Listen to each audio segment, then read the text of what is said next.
Assalamualaikum warahmatullahi wabarakatuh. Selamat pagi anak-anak. Berjumpa kembali bersama Bapak dalam mata pelajaran tema Organ gerak hewan dan manusia. Subtema 1, pembelajaran 3. Baiklah, sebelum kita belajar, ada baiknya kita berdoa terlebih dahulu. Berdoa mulai. Berdoa selesai. Baiklah, sebelum kita memulai pembelajaran, marilah kita sama-sama membaca basmalah. Bismillahirrahmanirrahim. Adapun tujuan pembelajaran pada hari ini, pertama, melalui pengamatan gambar, siswa dapat mengidentifikasi sikap-sikap yang sesuai dengan nilai yang terkandung dalam Pancasila dengan benar. 2. Setelah menyimak teks bacaan, siswa dapat menganalisa sikap-sikap yang sesuai dengan nilai yang terkandung dalam Pancasila dengan benar. 3. Setelah mengamati gambar peta, siswa dapat menjelaskan karakteristik geografis Indonesia sebagai negara kepulauan atau maritim dengan benar.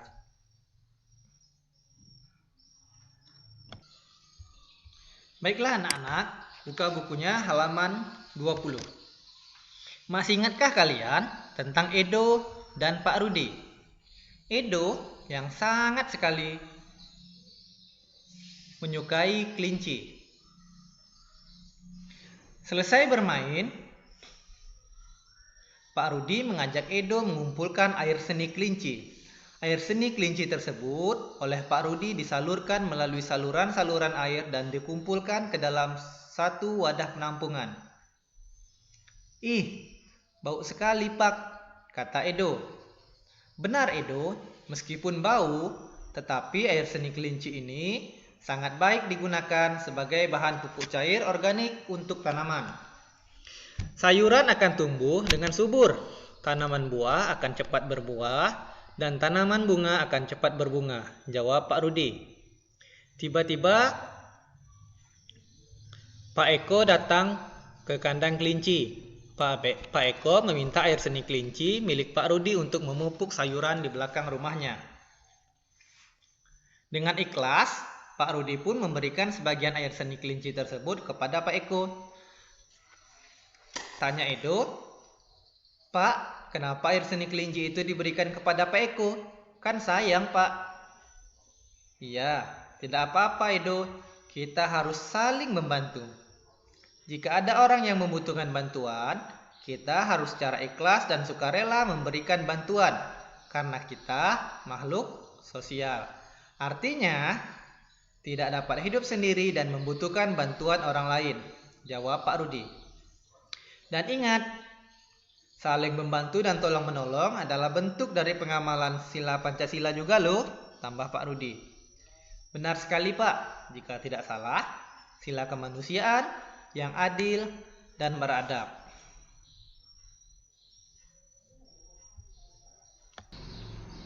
Sikap apa saja dalam teks bacaan tadi yang sesuai dengan pengamalan sila Pancasila? Ayo sebutkan. Ya, benar.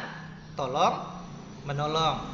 Ketika Pak Eko datang meminta bantuan air seni kelinci, dengan ikhlas Pak Rudi memberikan air seni kelincinya kepada Pak Eko.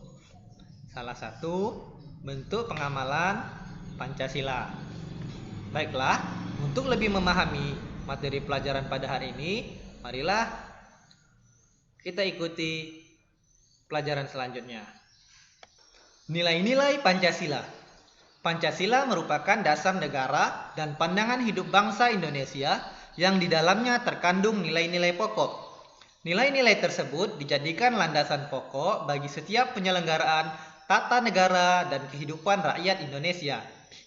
Kelima sila Pancasila terdiri dari 1. Ketuhanan yang Maha Esa. 2. Kemanusiaan yang adil dan beradab.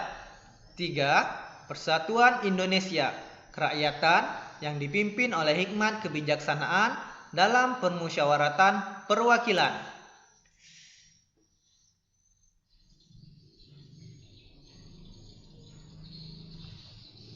5.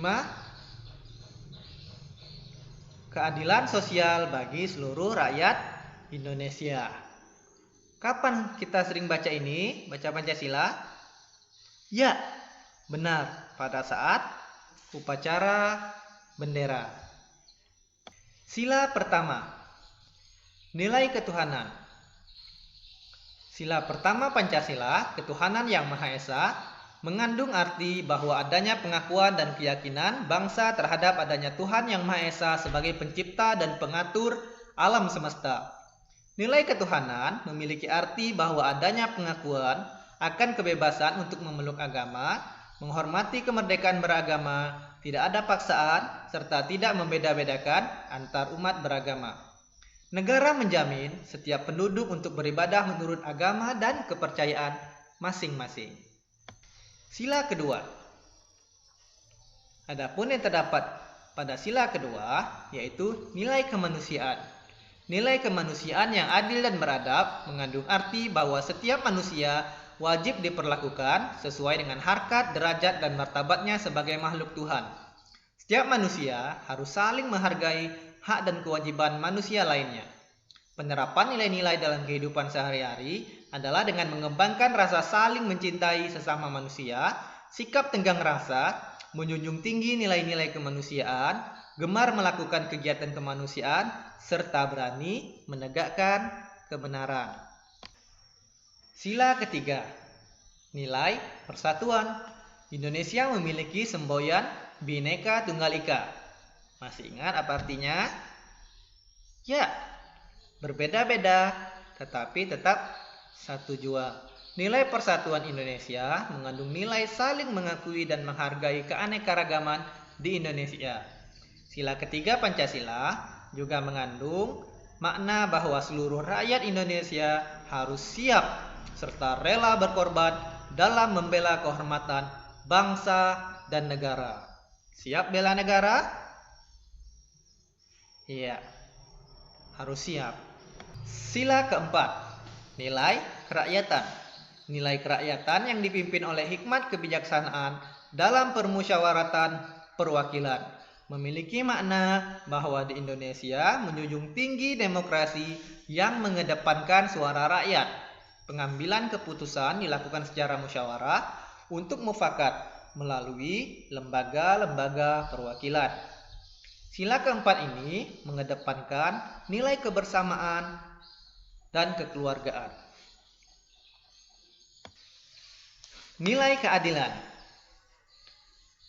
Sila kelima, keadilan sosial bagi seluruh rakyat Indonesia memiliki arti bahwa negara Indonesia bertujuan menciptakan negara Indonesia yang adil dan makmur, serta adanya keselarasan, keseimbangan, dan keserasian hak dan kewajiban rakyat Indonesia. Kita harus menghindarkan diri dari sifat pemborosan, selalu bergaya hidup mewah, dan perbuatan-perbuatan yang merugikan kepentingan umum, bekerja keras, dan menghargai hasil kerja keras orang lain sangat dibutuhkan dalam mewujudkan sikap kebersamaan. Di samping itu, harus dikembangkan pula sikap adil terhadap sesama, menghormati hak orang lain, serta menolong dan menghargai orang lain. Baiklah anak-anak, untuk lebih mendalami materi ini, kerjakan latihan seperti yang ada di gambar, kerjakan di buku yang telah kalian fotokopi.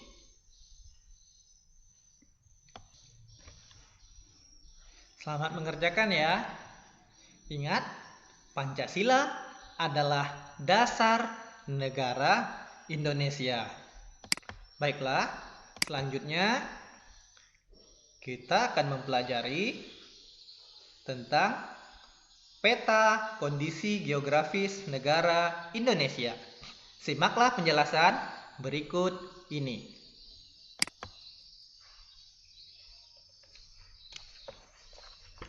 Keadaan Indonesia dipengaruhi oleh letak geografis dan astronomis.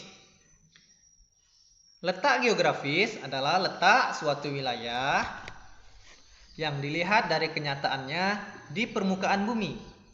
Secara geografis, Indonesia terletak antara benua Australia dan benua Asia, serta dua samudra, yaitu Samudra Pasifik dan Samudra Hindia. Batas wilayah Indonesia berdasarkan letak geografisnya adalah sebagai berikut. Sebelah timur berbatasan, timur sebelah sini ya, berbatasan dengan Samudra Pasifik dan negara Papua Nugini. Nih, yang berwarna putih. Sebelah utara berbatasan dengan Selat Malaka,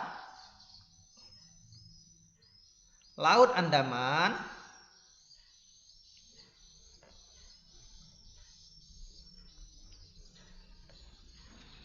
Laut Tiongkok Selatan atau Laut Cina Selatan, Laut Sulawesi, Samudra Pasifik, dan Malaysia Timur. Sebelah barat berbatasan dengan Samudra Hindia. Sebelah selatan berbatasan dengan Samudra Hindia, negara Australia, Laut Timur, dan Laut Arafuru.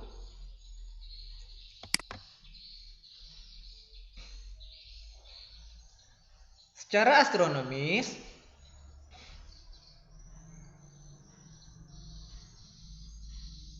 Indonesia terletak di antara 6 derajat lintang utara, 11 derajat lintang selatan, dan 95 derajat bujur timur, 141 derajat bujur timur. Letak astronomis suatu negara adalah posisi letak yang berdasarkan garis lintang dan garis bujur. Garis lintang adalah garis khayal yang melingkari permukaan bumi secara horizontal, sedangkan garis bujur adalah garis khayal yang menghubungkan kutub utara dan kutub selatan. Berdasarkan letak astronomisnya, Indonesia dilalui oleh garis ekuator. Apa itu garis ekuator? Garis ekuator itu sama halnya dengan garis khatulistiwa, terletak pada garis lintang 0 derajat. Wah, luar biasa ya negara Indonesia. Ya. Adapun pengaruh letak astronomis Indonesia adalah: pertama, wilayah Indonesia berada di zona iklim tropis, yaitu iklim panas. 2, wilayah Indonesia terbagi menjadi 3 daerah waktu, yaitu waktu Indonesia bagian barat, seperti halnya kita yang ada di Provinsi Jambi atau di Pulau Sumatera, waktu Indonesia bagian tengah, dan waktu Indonesia bagian timur, yang disebabkan setiap pergeseran 15 garis bujur menyebabkan terjadinya perbedaan waktu 1 jam.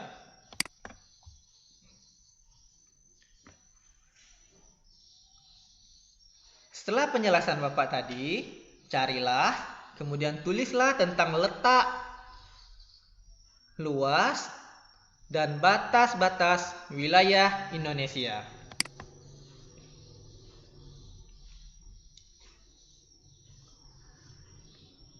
Tulislah hasil pencarianmu pada kolom yang telah disediakan.